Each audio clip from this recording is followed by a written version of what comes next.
It all began in 1862 during the Civil War when Union Army Captain Robert Illicombe was with his men near Harrison's Landing in Virginia. The Confederate Army was on the other side of the narrow strip of land. During the night, Captain Illicombe heard the moan of a soldier who lay mortally wounded on the battlefield. Not knowing if it was a Union or Confederate soldier, the captain decided to risk his life and bring the stricken man back for medical attention. Crawling on his stomach through the gunfire, the captain reached the soldier and began pulling him toward his encampment.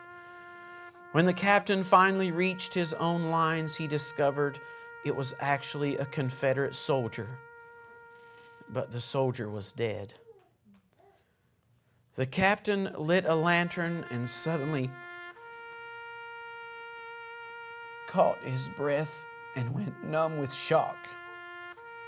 In the dim light, he saw the face of the soldier. It was his own son. The boy had been studying music in the South when the war broke out. Without telling his father, he had enlisted in the Confederate Army.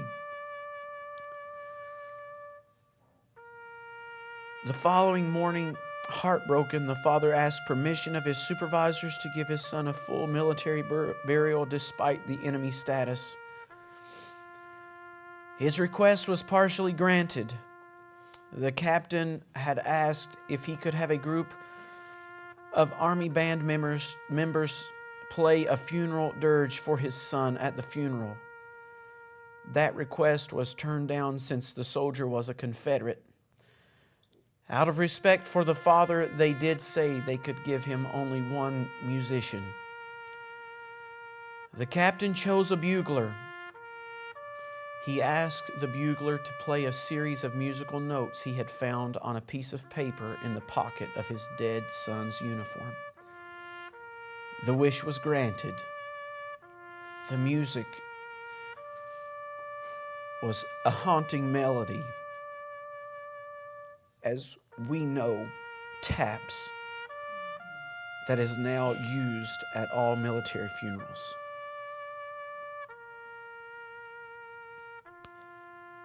There's never been official words written to those notes, and there are several would-be verses that have been penned.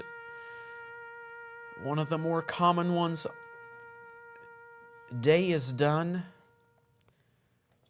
gone the sun. From the lake, from the hill, from the sky, all is well, safely rest. God is nigh."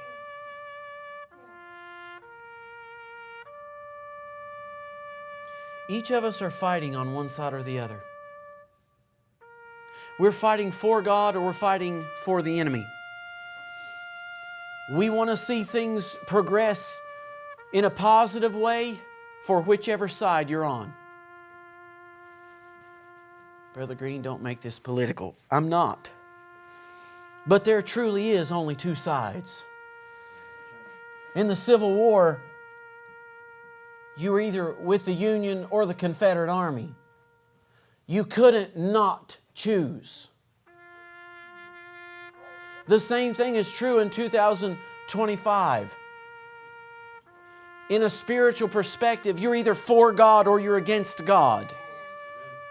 Either God is your master or the devil is your master. Matthew 6:24 tells us that no man can serve two masters. Either he will love the one and hate the other. The ending portion of that scripture says you cannot serve God and mammon.